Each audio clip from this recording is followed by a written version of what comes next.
Okay, welcome to Firefighting Today, the weekly roundtable show where we discuss all things fire service related. Tonight we're going to talk about fire apparatus. Anything to do with fire apparatus is fair game for our discussion tonight, so we're going to be doing that.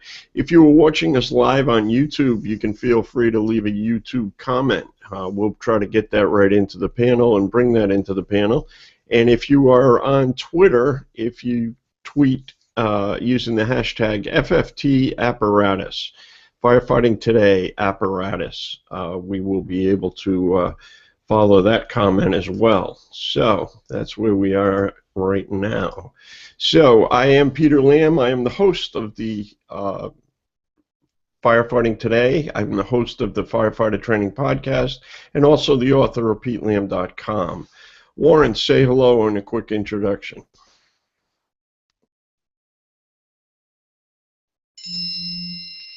You didn't say who, I'll start.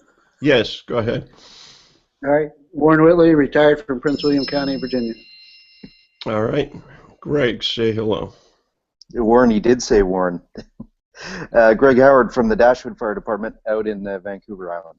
Thank you for supporting me there, Greg. I thought it was just Warren funning with me again. Ethan, say hello. Hi, Pete. Ethan Bansek from Lorain, Ohio, student of the trade and founder of Passed On Fire Training. All right, good stuff. And last but certainly not least is Adam. Hey guys, Adam Ganaway, Kellogg, Iowa. Volunteer at the Kellogg Fire Department. Good stuff. So what we're doing is we're talking about fire apparatus. We're talking about specs. We're talking about our opinions, old apparatus versus new apparatus. What do you think about it, using apparatus, all those sorts of things. And Greg made a comment earlier, which is really key to the discussion. Is apparatus standardized, or is it in fact site-specific? Everybody needs a different fire truck. Is that the answer to where we're going? We probably, if we're looking for something to talk about, is we'll bring up the whole Quint discussion and see if we can really alienate as many viewers as we possibly can with that discussion. So, who wants? I'll just make a general statement. You know, if you're a student of the trade and you look at fire apparatus from the 1940s. So we'll go back to the 40s and then 50s and so forth, but you know, in the 40s, what was a piece of fire apparatus? It was low to the ground. It was, the ladders were right where you need them. The water tank was much smaller, less water, maybe a pretty good sized hose bed. The hose bed was reasonable. So, you know, why did we get from there to here? And what, you know, certainly, and anybody that knows the apparatus from those days, you know, there were no doors, right? Because speed was a big deal. You had to dive into the truck, right? We didn't even have doors. We had those sloped pieces where you would get in and drive the apparatus. So what are your thoughts? Are we getting better? Are we getting worse? What are you thinking? Anybody? Warren, take a crack at that. Alrighty. Well, I think in general, fire apparatus has gotten way too big. If you compare the sizes even from the 80s, 70s, you know, when we started, they've just gotten taller, gotten wider, gotten heavier. And to what benefit? You know, we have rigs that are, you know, I'm of average height. Some would call me short. But for me to reach a ladder on a lot of the apparatus these days, I need a freaking step stool or stand in an open compartment to undo the latches. It's kind of ridiculous. Well, go ahead. I'm just saying, you know, you mentioned before standardized versus site-specific, and I think we can look at standardized stuff for the major components, but does every pumper now have to have a 1,000 or 1,250 gallon water tank? Yeah, so right. That's where I'm kind of at, just too big. Yeah, I don't disagree. I think they are too big. Has the mission changed what we're trying to carry? Are we trying to carry more stuff than, right? So in the 40s and 50s, and as you pointed out, Warren, even in the 70s, we were a fire department. That's what the mission was. We were a fire department. Now we've changed a little bit, and we're doing more things in different ways. So, is that a piece of it?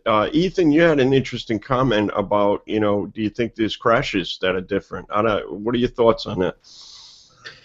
Well, like Warren was saying, does the truck being bigger now, does that contribute to more crashes today compared to the 40s and 50s? Or are we just less disciplined in driving?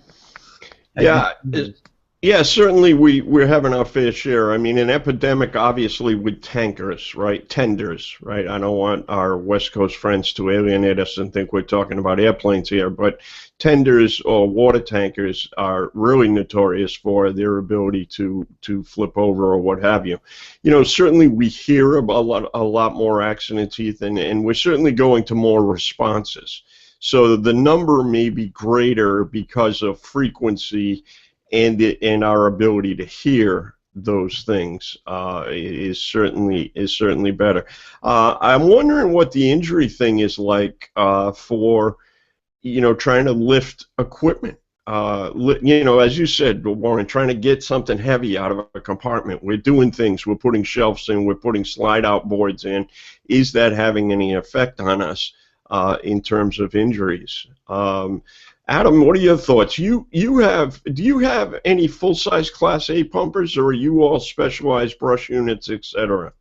We have a SMEAL Volunteer Series. It's a Freightliner chassis. Just can fit 3 people, driver, someone in the middle, one in the front. We have no jump seats. Air packs are actually on the side of the compartment.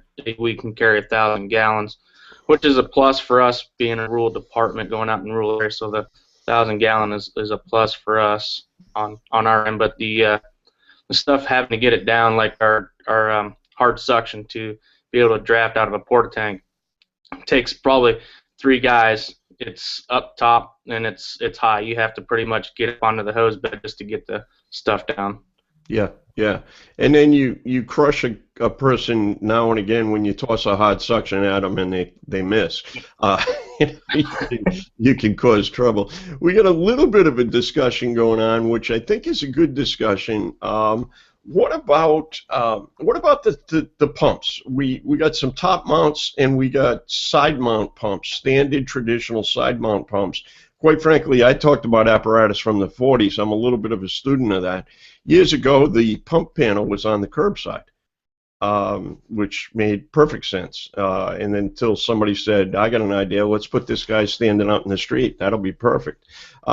So what's your deal? A little bit, I am not a proponent of a top mount pump for one reason. Well, 2 reasons, really. One of them is up here in New England, that's a big deal. You're going to fall on your head. Going up and down, if you are the pump operator going up and down, you are going to fall on your head more times than not. If you are a dedicated pump operator and everyone is going to hook up your lines for you, then you can eliminate the up and down. You might do it. There is a pitch for visibility. I don't know how much visibility you gain, but there is a pitch for that. I don't know. Thoughts from the panel, top-mounted pump or not? And nobody says I'm right. It's a personal opinion. Warren, what are your thoughts on top-mount? I think you had a comment there once. Well, Shane said it's good for visibility, and I agree. For most people, it might be. The ones I've been using the last few weeks, I can't see over the roof anyway. Right. I see a light bar. And then when you're old like me, your knees, you don't want to be going up and down. And when it's raining, snowy, icy, like in New England, you will slip and fall. It's not a question of if, it's when. Right. So from a risk management standpoint, I think the risk far outweighs the benefit of the visibility. That's my opinion. Yeah, no, that's okay. Also consider. Go ahead, Shane. Dive in, because you had the other side of that coin. Let's hear the other side, and I want to hear the other side. Yeah, I've worked on all kinds of different pumps. I'm not old enough to say I worked on the curbside pump since Nor am I. I was recounting pictures in books. Okay. I was Touché. No, I've worked on a lot of different pumps, and one of the first pumps I worked on in the military was called a P22, and the P22s and P24s were made by KME back in the day, and those had a mid top mount pump that allowed you to see over the cab in 360 degrees, and it worked well for being able to see in all 360 degrees. But the problem is today's their top mount pumps, they're building the cabs up so tall that you can't see over those anyway, so you're still diminishing your ability to see. But you did have to worry about it. They worked well in the Air Force because they had typically young guys, 18 to 25 years old, pumping these trucks who are nimble, can get up and down trucks relatively easily, and you follow the 3 points of contact, blah, blah, blah. We didn't have that many injuries that I'm aware of, but I wasn't doing statistics and looking up that kind of stuff back in the day.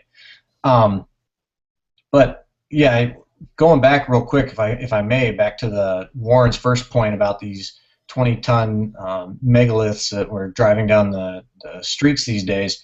We're just asking for trouble. The vehicles stop better now with the analog brake systems in them. That they're better on the road when the roads are dry, but they're still 20-ton vehicles, and they have to stop, and it doesn't happen. Physics just tells you, it dictates that it's not going to happen. I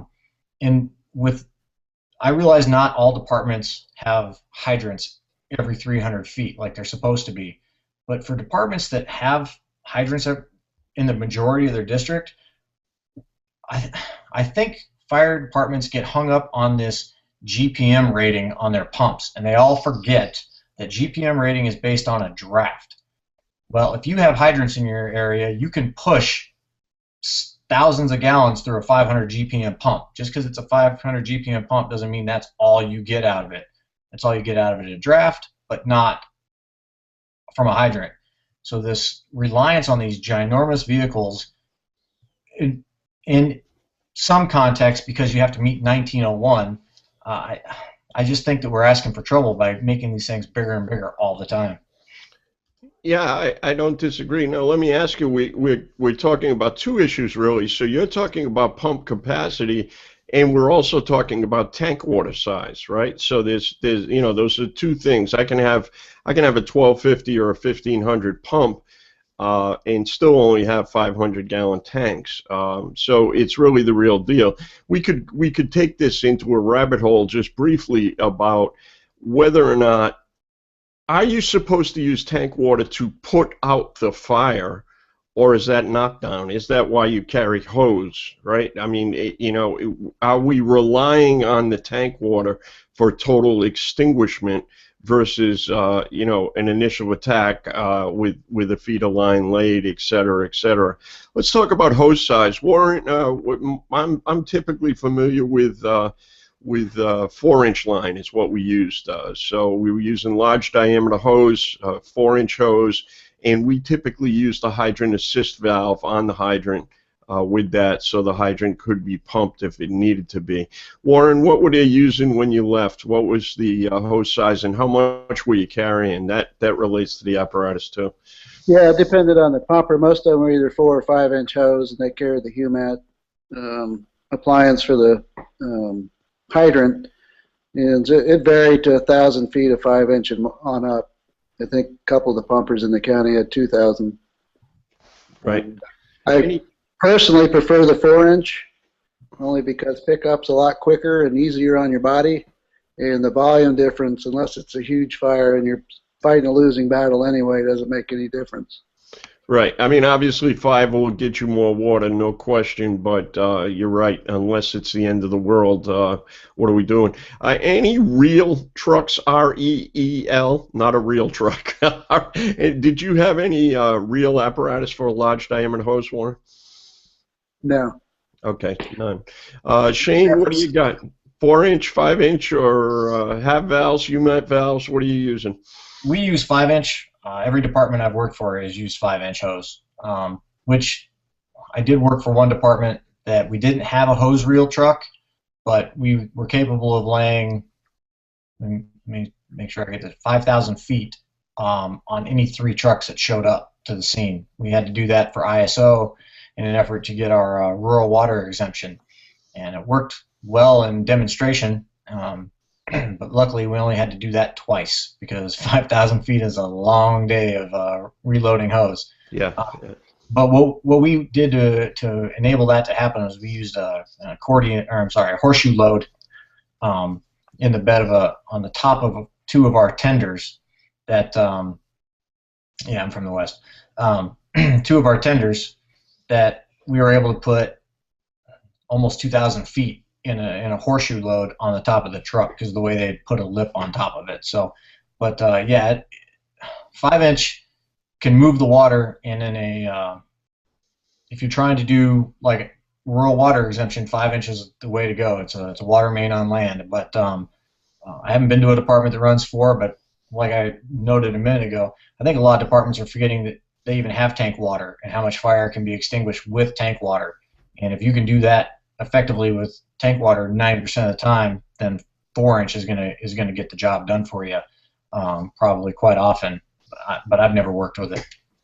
Yeah. What about a hydrant valve? Did you have a UMAT valve or a HAB valve or anything that you used in conjunction with the 4-inch, 5-inch? No, we call them phantom hydrants. But what we do is take a little short 10-foot pony section, hook it up to the what we call the water thief or our portable hydrant. Hook that up, turn it on, and then we had 2.5 inches and one 5-inch connection off of that any trucks coming in could either tie into, or they could in a water shuttle could refill off of. Right. Okay. Good stuff. Greg, what's going on in your world? What have you got for, describe your apparatus a little bit in terms of pump capacity, tank size, and hose size. Tell us what's going on up there. They're Warren's favorites. They're 46 feet long. Two commercial standover pumps, and I'm actually not a big fan of the standover pump. I'll get into that in a sec. Both of them are 1,000-gallon booster tanks, which make the rear hose bed quite high. And same with Adam. We carry 3 sections of 6-inch hard suction, and moving them on and off. We've got a bit of a system for it, so it works pretty well. But that's definitely something we're looking at speccing a bumper mount draft section on the next truck. All right. And when you say a standover pump, are you speaking of the same thing we were saying as a top mount pump, right? Yeah, so top you're mount. up in the well. Right. Okay. Yeah. So we don't currently use hydrant valves, but we do support mutual aid departments with them. So I believe everybody's running a TFT hydrant valve. So that'd be in our second due areas. So we would hit that and pump into it. Okay. And you are a rural water supply area, right? Most of your area is rural as opposed to... I'm about 20% hydrant, so we're operating at a draft most of the time. Right. Yeah. And portable tanks too, Greg? Yeah, folding portable tanks. So in the mutual aid area, we run 2 tankers, tenders, whatever you want to call them.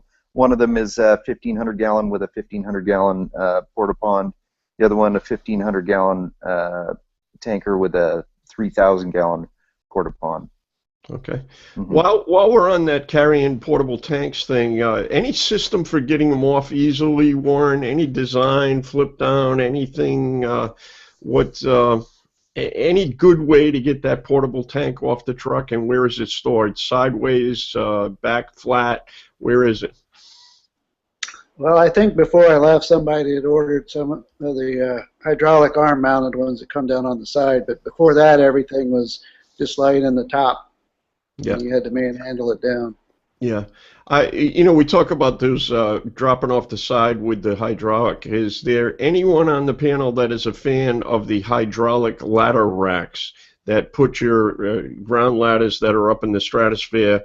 You take the arm and you bring them down over to the side. So both my rigs have the hydraulic racks on them. Are you comfortable with them, Greg? You like them? They're good. I mean, it's a little bit extra training, or you end up with them over top of an 8-foot ditch. Right. Yeah. Or into the side of a building. Yeah. Or in my world, you were out in the street, you were against a car. right? If you parked on Main Street, you've got the cars on the curb. I am not a big proponent of those. I'd rather, the last piece of apparatus we spec the ground ladders in the rear, adjacent to the water tank, in a compartment. Once again, to get the road salt off, to get the crap off that we have to deal with up here in New England. We wanted the ladder protected in some way. So even though it was a pumper, it actually slid out the back much like an aerial. So it would do that.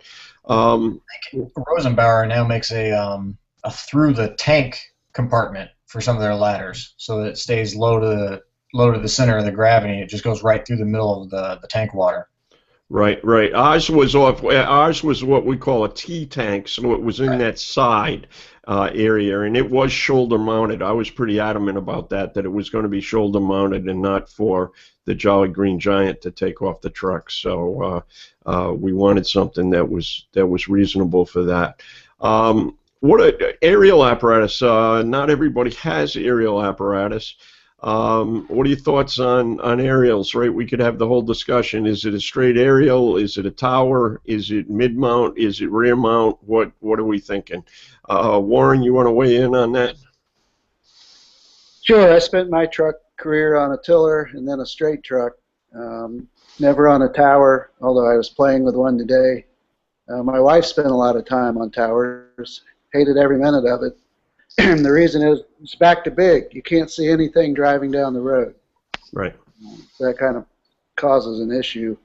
But even the tiller apparatus these days, the tiller cab and the trailer part has become so large, your tillerman, unlike the old days when I was on one where you had plenty of visibility, you can't see anything. You know, you're basically looking at the center of the truck cab to kind of stay centered up.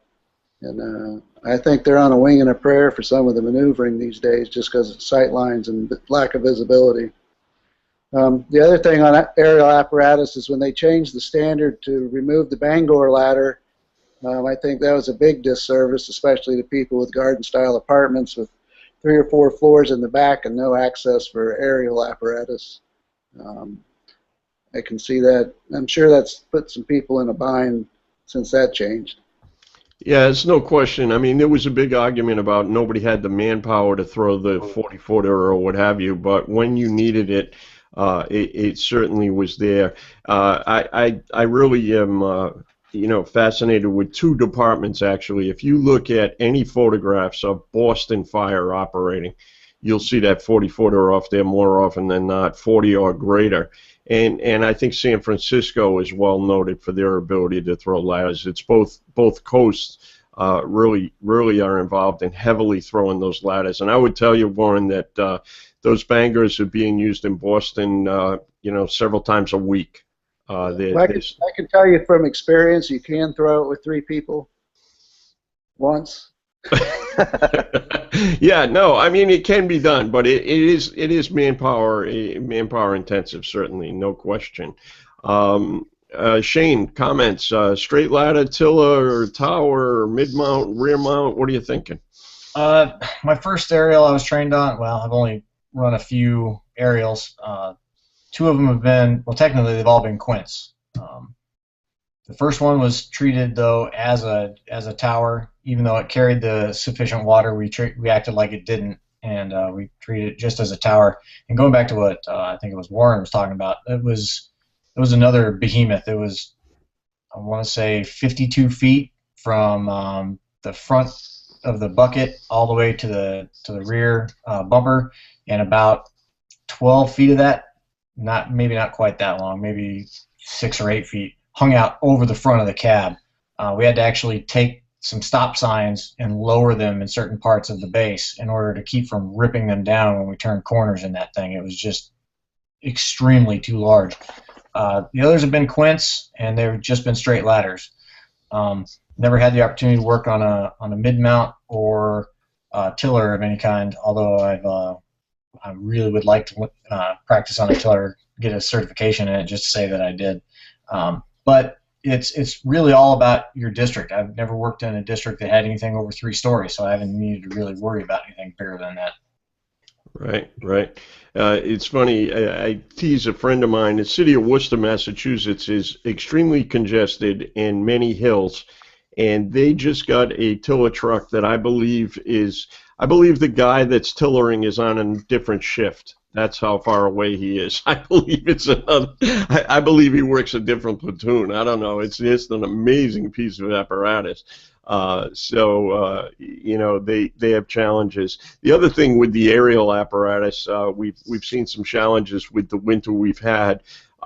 H-style outriggers that come out, the H-style outriggers, there's companies now just having trouble in Boston, Chelsea, or whatever. They can't set up, you know, they've got to short jack everything to be able to get their ladders up because of snowbanks, cars, et cetera, et cetera. You know, and there are other types of jacks that can be used on those. They can be sling jacks. It can be other types of outriggers that help. Greg, what do you do for aerial apparatus? How far away is your closest aerial if you needed it? Our neighboring department has a 110-foot. I think it might be a KME mid-mount. Okay, and Yeah. so it's pretty readily available for mutual aid then. Yeah, we usually get an engine from them first, but if we're on something where we need a water tower or a roof access where it's difficult, then that truck comes in. Great, great. Adam, I didn't ask you, what kind of ground ladders are you carrying on your apparatus? What's your biggest ground ladder? We got a 35-footer, and that is on our tanker.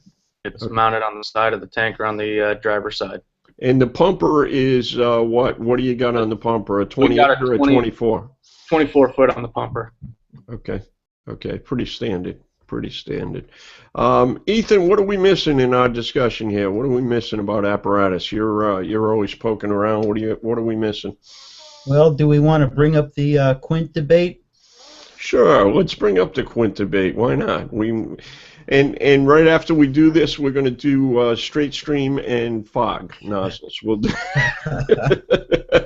No, Warren's begging. He's saying, "Uncle, he's done. He's done." All right, so the Quint. So what's the deal with the Quint? I bought a Quint. We were a small department. We needed some versatility. There is this, in a career fire service, they would tell you that a Quint is a cosmic plot to shut companies and affect staffing. Does it give you any ability to be able to have a water tank and to be able to have versatility? I'm of the belief that it does. I think in small departments, I think it's versatile. I think you don't have multiple units staffed or what have you. You're coming back from a run. You can take that kitchen fire. You can take that automobile fire. You can do whatever you have to do because of versatility.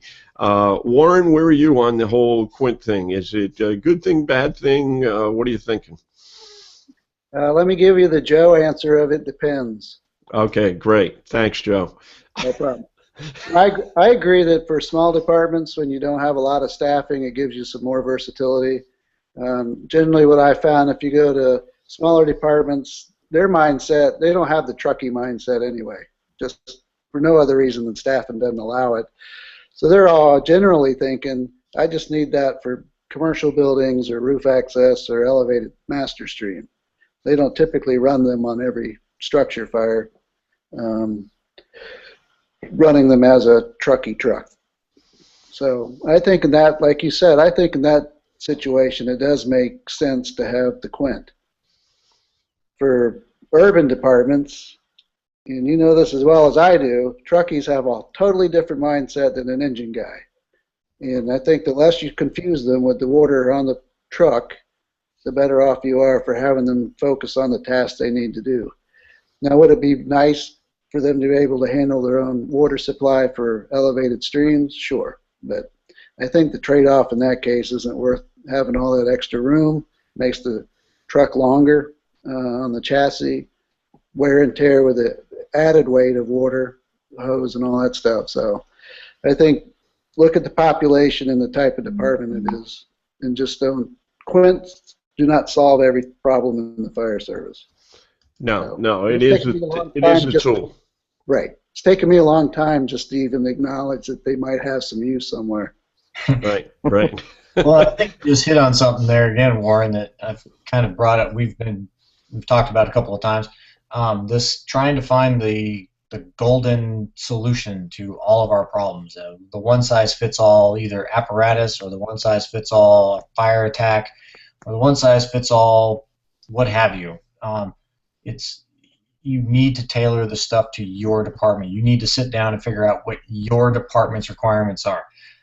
Sorry, but Adams Fire Department is not doing what FDNY's fire department is. It's just not happening. As much as they might want to think, oh, we want to be just like FDNY. Sorry, Adam. I know you know this, but there are people out there who are young and are in the fire service, and they're, hey, FDNY. I've heard everything about the FDNY, and that's the way I want to live. But I'm stuck in Grand Rapids, Nebraska, and I'm never going to see that operation. So it's sit down and figure out what your department does, and then do that well. Quit trying to do everything else, and quit trying to be something you're not, and get the stuff you need for your department. All right, good. Greg, your thoughts on that? Go ahead.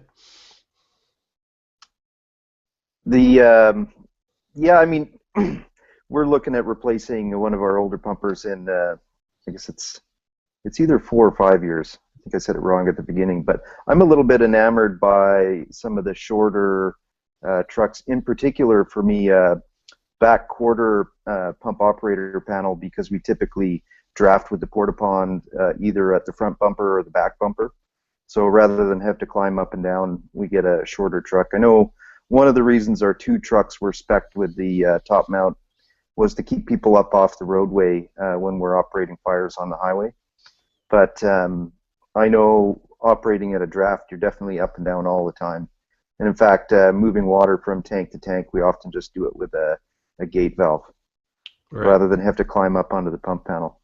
Right. But I'd be interested to hear if anybody's had experience with like the Pierce Puck or any of the newer style shorter trucks. I mean, one of the big problems we have is for me, just to carry my 1,000 or 1,200 feet of 4-inch, I've had to really do work with the hose beds to make it work. Yeah. The trade-off there is if you want your hose bed lower and more capacity, you lose water. That's the answer to that. You lose tank water. That's typically the trade-off when you do that. I never worked with a rear mount pump. Did I see you say, Warren, the Europeans are doing that? Do you have any comment on that? Yeah, the Europeans, most of their apparatus have rear mount pumps and a rear mount panel. Especially I'm pretty familiar with the UK's apparatus and Swedish apparatus, and they're both very similar in construction, probably because of the European specifications. But they're just overall a much smaller vehicle that still carries everything they need to get the job done. The rear mount pump with the panel back there gets you out of traffic unless it's coming behind you. They set up a little different, so that's not really an issue. Visibility's still pretty good, and it's all right at chest level is the highest thing you got to lift to operate a lever, look at a gauge. So they're very nicely done. Right. Good stuff. Comment here from Johnny. Johnny, I appreciate you being here and being with us. Interested in hearing the panel's thoughts on quints. You said you're interested. You actually didn't really say you agreed with any of us, but I'm teasing you, Johnny. That's my warped sense of humor. I think you got a variety there, and I think that gives you some sense of where we are. Ethan, I didn't hear from you. What are you using for tank sizes, pumpers, those kinds of things in the city there where you are? What do the aerials and pumpers look like? We have 3 pumpers and 1 quint. The 3 pumpers are 1,000-gallon, 1,500 GPM pump, and the quint is the same. Okay. And what is the staffing on the quint? The quint is 4, and then we also have a platform tower, which, depending on the day, is either open or closed. And when it is open, we ride 3 on that. Okay. Okay, good, good. So there's pretty good staffing there. Let me ask you a question. We'll just run the panel. Adam, do your pumpers go out for medical assist? I know all of us are probably going to car accidents, but Adam, do your pumpers go out for medical assist, and do you send something smaller, or do you send your Class A pumper? No, our pumper does not go out on medical assist. We have a quick attack, which we use also for our gas truck, that will go out for medical assist to assist our ambulance. So we send out a smaller truck and not our pumper. Pumper only goes on car accidents, has our jaws. Okay, because it's got the jaws. All right, yeah, we didn't ask about that. Ethan, pumpers going on medicals, and where do you keep the jaws alive? Jaws are on the tower and on the quint. We have 2 sets, and we do no EMS at all. No EMS at all. Okay. Greg, does the pumper ever go out to assist medical? You are a third service EMS. In fact, you yourself are third service EMS. Does the pumper go out to assist on medical calls or just vehicle accidents? Only if the other apparatus are out of service. So Station 1, we run like a medium rescue, does the medical calls, and Station 2 uses, it's basically a bush truck with a crew cab on it. Okay, and do you carry the jaws of life? Where do you carry them? What piece of apparatus? Yeah. Station 1, they're on the rescue squad, and Station 2, there's a combi tool on the engine. Oh, nice, nice. Okay. Yeah. Shane, do you on base, do you run to assist medical calls? How's that handled, and where do you carry your extrication tools? We do have actually 2. I'm sorry, I'm dumbfounded. We got 2 Ethans on the panel all of a sudden. We do carry 2. We carry extrication equipment on a dedicated rescue. We're working on possibly putting a set of extrication on our quint, which is becoming more of a first due truck finally. But we do run a medical assist with pumpers on the necessary calls, calls that require extra manpower, because those are typically the smallest truck we have in the department. In a previous department, we ran much like Adam talked about, a quick attack type truck that had a small combi tool on it, and if it was an actual auto accident, we sent the pumper, which had a full complement of vehicle extrication equipment. Right, right.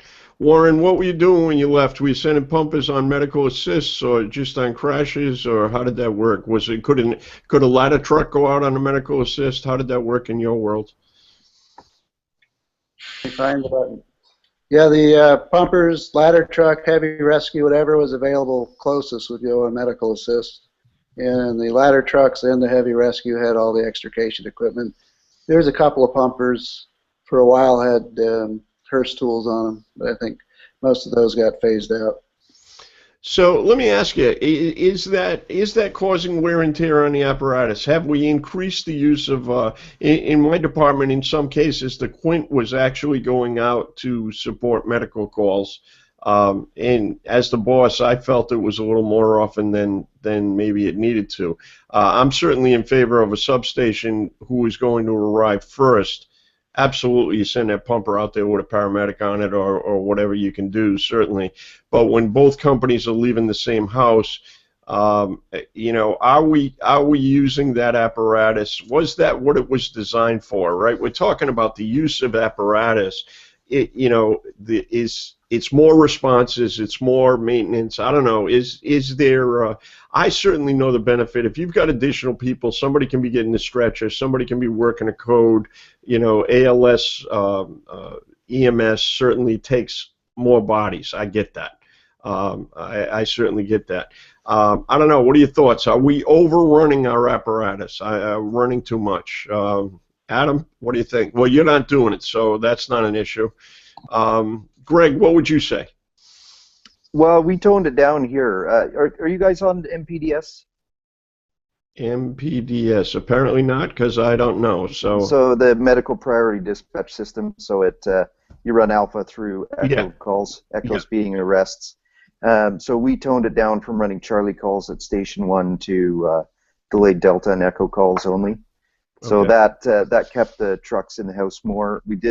We still run Charlie calls at Station 2 because it's more remote, and that crew typically beats the ambulance on scene, despite them being on pager, coming from home. Right. So yeah, and they're running. It's basically an F450 with 300 gallons of water on it, and it's we look at it from it gets him out. It's not a high call volume station. We'd probably look at that in a different way, but it keeps them responding to the station and keeping those skills current. So. Okay, fair enough. Mm-hmm. Fair enough. Shane, are we running too heavy to the medical assist or what? I don't know. What are you thinking? Well, since we're really flat land, I mean literally just flat. I think the highest bump on our base is about 4 feet total elevation gain. It's not terribly bad. We only run about 1,600 calls a year, so even with the EMS calls we do, we're still not putting as many miles on them that a lot of the more active companies have in your larger cities. But yes, we do have maintenance issues because of the number of calls we do run with them. Specifically because we change drivers as often as we do. We don't have set drivers that always drive the vehicle, so we only have 2 different people typically handling a vehicle. In a given week, we have 7 different drivers, and they all have their own preferred driving style, and that tears up a vehicle probably more so than just even running calls. So it's once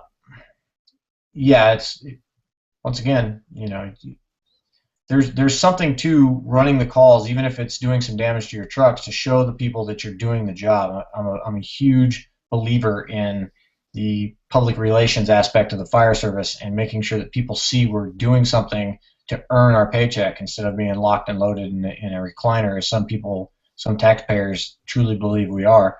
But obviously, downside to that is the wear and tear on the vehicles, and those trucks, every time you roll them, you're doing some damage.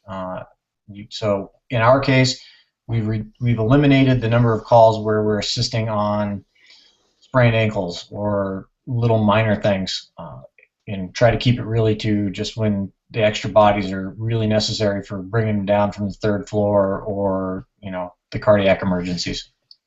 Right. Warren, are we running too much? We running heavy apparatus to assist these medical calls, and I think Shane made a couple of good points, right? I mean, if the guys are on duty, you certainly want to be using them. You want the public to see that we're being used, etc. I don't know. Are we running too much? Just what's your opinion, Warren? Well, where that came from, everybody was at least an EMT, so it made sense to get the closest unit there. There was a lot of discussion over the years about whether or not we should be running the larger apparatus on all those calls. And of course, it just keeps going around and around.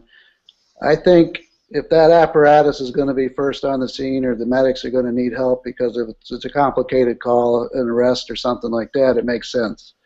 We had the emergency medical dispatch protocol with the cards and asked the questions to try and triage the call. But I would say 90 times out of 10, you were going on the medical call, even if it was a cut finger. So in that respect, probably running them too much. But if they were able to do what Greg has done and really triage better, it makes sense to continue to run them, especially if you have the trained people on the apparatus. Right, and we were at the point we were licensing an advanced life support engine company, so we had a full defibrillator, paramedics, etc. So really, you had an ambulance per se. You just didn't have the transportation. You had all the medical equipment that you needed or what have you. So I think that has some merit, certainly. So if we were king of the world, if we were king, in a couple of words, a couple of sentences, describe what a new piece of apparatus would look like. Just pump water, wheel-based. What would you want if you were the emperor, and you could have what you wanted, assuming the manufacturer would give it to you? What are some things, Greg? What do you think? How would you describe this pumper of the future? I think I'll go first just to give you some food for thought. So I would say it is shorter in height. It is probably shorter in length. It probably carries a little less water than it does right now. And I don't know. That's where I am right at the front end. If I was thinking about it, that's where I would go on the front end. What do you think, Warren? How would you describe it in a sentence? What your truck of the future? It'd be spec'd out like a '69 Seagrave. Well, and following on to your thoughts, short wheelbase. I think it had a 300-gallon tank. The pump, I don't think was even 1,000 GPM. It was probably 750. Plenty of hose, the space for the hose, and the tools you really need to be carrying. It was, it wasn't 16 tons. Right, right. We didn't talk, as we go down the list here, we should talk about this. We didn't talk about whether or not you get a foam system on board or foam, we didn't talk about that whole thing, whether that's a worthwhile adventure or not. If we've got time after we finish the summary, we'll come back around to that. Shane, how do you describe your pumper of the future, the apparatus of the future? Well, this is where I'm going to put my head on the chopping block. I've been lambasted many times in little discussions about it, but I'm all for going to the small quick attack vehicle if you have a hydranted district. And even if you don't, the fact that a lot of places going to draft hydrants, they're pre-positioning their water, and if they have you have one truck for drafting, and if you have even if you just have a tender to nurse to your into your quick attack vehicle, then you can get the GPMs necessary to put out quite a bit of fire, and you're reducing the size of the vehicle the number and size of the vehicles you're putting on the road. Recently saw an article or I should say a new delivery, and I believe it was a typo, but I want to follow up with it. The department that received a F550 quick attack type vehicle, and it's claiming to have a 1,500 GPM pump mounted with everything else. I'm assuming they're at 500, but I want to follow up and confirm, because if they're putting 1,500 GPM pumps on smaller trucks now and they're able to pull it off, then I'm all about getting these behemoths off the road. The chrome and the nice shiny stuff is nice, but that does nothing at the end of the day for how well you delivered the water. The Europeans, and I know American firefighters hate to see it, or hate to hear it, but the Europeans are doing it with smaller vehicles. They have different building codes, and they're in typically better constructed buildings, but they're doing it with smaller, less pressure, and proper firefighting tactics, and they're doing it much safer than we are, and I think we should be learning from them instead of trying everything we can do to keep away from them. That's just my two cents. No, I don't disagree, Shane. I was a fan. In the late 70s, there was a movement afoot to do mini pumpers, is what they call them. There was a mini and a midi pumper, and Yeah. I certainly was a fan of that.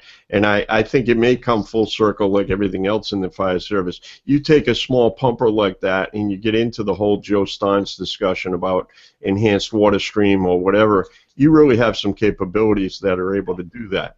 I would use to caution the panel and the viewers, that is the first use of the word lambasted on the Pete Lamb show, all right? I was not going to let that go by in any way, shape, or form, but I like it. I think that deserves honorable mention. You're one closer to the T-shirt, Shane. I got the word of the day toilet paper the other day, so I'm trying to build my vocabulary. Right, I like it. I like it. That should be like in your tagline somewhere. Right. Lambasted. Lambasting. Yeah, exactly. Or lampooning, would work too. Yeah, we could do that. Greg, describe your truck of the future. What does it look like? You've heard from some of us. What do you think? Yeah, I really, I totally agree. When we spec'd the last truck, we looked really hard at CAFs because it would make our water go further. At the time, the technology, I think, was a little bit immature, but all our trucks are Class A foam now that we run as a habit, unless we're on a big defensive fire and then it gets turned off. But it would be smaller, it would be easier to drive, the pump operations would be, it's hard. They're pretty simple already, but being the paid-on-call world, when I bring people in, I want to make sure that we can train them so that it's foolproof. So I really look hard at the kind of man-machine interface and everything. I'm a little bit disappointed in the way trucks are going right now, where we feel we need to have alarms that say people aren't wearing their seatbelts. I mean, we've got 100% seatbelt compliance in my department, and we don't need the alarms for it. So easier to drive, low maintenance, easier to train people on, a little easier to move around in the tighter streets, I think, is what we're looking at. Yep, well said, well said. Ethan, what are you thinking? What's the truck of your future look like? It is the truck of your future, because you're going to get on in one of those trucks. So what are you thinking? Let's say a 750-gallon side-mounted with some type of foam system, easy access to all the equipment, and a lower hose bed. All right, I like it. That's pretty good. I like it. Adam, what are you thinking? If you had your druthers, if you were buying a new truck, what would you do? Definitely shorter in height. Got tools I can't even put back on the truck because it stands too tall. I gotta wait till I get back to the station to get a step stool. I'll just put some of the tools back up on the tool board. But I'd definitely move my drafting hoses, get them off the top of the truck, be a lot easier to access to get to them. Never really worked with the side mount. I've always worked with top mount, so I really can't chime on that. But I definitely have an onboard phone system too. Yep, good. Good. All right, well, why don't we leave it there? There was a comment that I just wanted to respond to that went by. CAFs, when I looked at the last pumper I was describing, and we were talking about CAFs, it was a $48,000 addition between compressor and what have you. It was a $48,000. So we did have, we actually had 2 foam units with turrets. Because the chief prior was, we covered 95. There were a couple of significant incidents. So we had a couple of around the pump proportioners with foam units, foam turrets. I have mixed emotions. I haven't seen many around the pump proportioners that work well. They can be problematic in some cases. We probably ought to get Chief Oak, who is the guy from the Kill the Flashover. He is an enhanced water person who, in fact, his trucks in apparatus, according to Joe, are foam always until you turn them off. You have to shut a valve to turn foam off. You will get foam automatically. So we probably need to be talked about that with Chief Oak. And you're right, they need to be, foam systems got to be maintained, exercised. It's another piece of maintenance for the vehicle. So absolutely. Anything else we want to add just before we shut it down? I think we've gone full circle here. Anything we need to talk about or add as we go? I just quickly wanted to point out to anybody who's watching this, because they're in their department maybe getting ready to spec out trucks. It's important that, once again, you do what your department does when you spec these things out. And as much as most of us who have been in the service a while don't really enjoy the ISO services and their quote-unquote monopoly on the game, you got to be paying attention to what they're going to require when you're specking out your trucks, because it's nice to change and have new and fancy things, but when they walk in and they see that things are different than they were on a different truck, they're going to ding you for it, and they're not nice about it. They don't like differences in apparatus for a reason, and you need to be able to strongly justify it, or they're going to come in and start taking copious amounts of notes on it. So as much as I don't agree with how much power they have, they seem to be the only game in town, and you need to be prepared for them. So do your due diligence and study and be prepared for that if you're speccing out trucks in the future. Yeah, I would say, certainly pay attention to the ISO and certainly the NFPA standard. I would give more credence. I don't take away from what Shane said.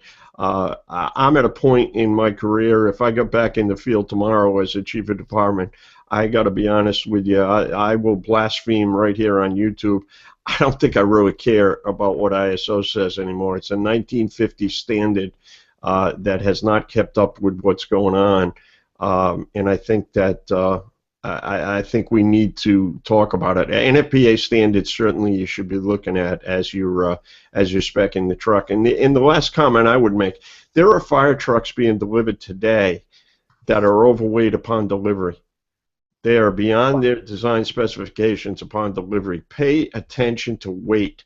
Pay attention to brake sizes. Those are things that people get, as I think it was Shane that said, we get wrapped up in chrome and Federal Q sirens and all of that stuff, but we are delivering pieces of fire apparatus that are overweight because they're designed. So certainly something to think about for sure. All right, let's leave it at that. We'll see you again next week. Next week, I don't know. We may get a little crazy next week. It is a couple of days before St. Patrick's Day. I don't know if we will have what we're doing. We may all hoist a pint. I don't know. We've done this before, so we may have a different session next week. So we'll see where that happens. All right, we'll see you next week, and you can see our archives at firefightingtoday.com.